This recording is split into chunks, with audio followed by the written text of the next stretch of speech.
When my mom passed away, my father inherited our house and $33 million. Then he threw me out saying, "Go find somewhere else to die. Your mother isn't here to protect you anymore." Can you believe a father would count down the days until his wife died, just so he could throw his own daughter out on the street?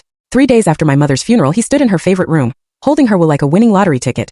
$33 million. The family home, complete control, everything he'd been waiting for. He looked at me with eyes I'd never seen before, cold and calculating, and said the words he'd clearly rehearsed. "Pack your things. Your mother can't protect you anymore." What he didn't know was that Mom had been watching him too.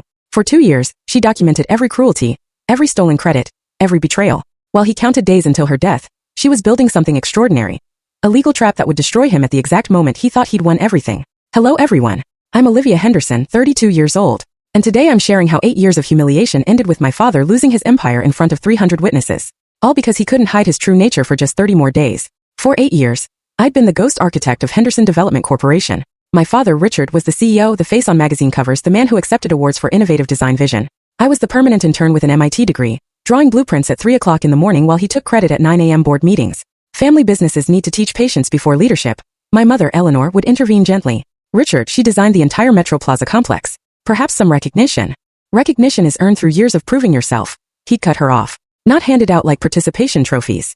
The Metro Plaza project had won 3 architectural awards. My name appeared nowhere on the submissions.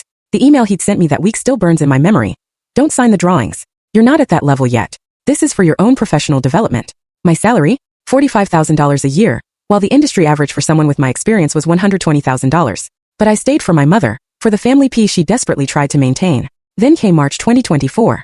The oncologist's words were clinical, precise. Stage 4 pancreatic cancer. 3 to 6 months. Mom started meeting with someone named Michael Torres every Tuesday. "Estate planning," she'd say with a strange smile, "making sure everything's in order." My father, meanwhile, grew bolder with each week of her decline. By September, he wasn't even pretending to review my work before stamping his name on it. The Century Tower project exposed the true depth of his exploitation.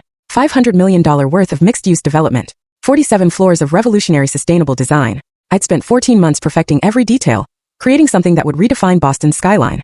"This needs to be flawless," my father had said, dumping the initial brief on my desk. "The investors expect Henderson excellence."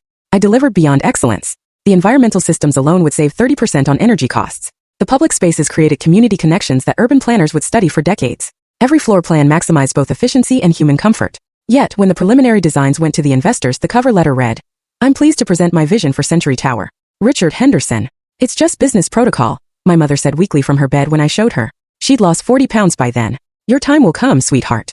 But I discovered something else that September. While organizing Mom's papers during one of her chemotherapy sessions, I found property transfer documents dated 2 years earlier. My father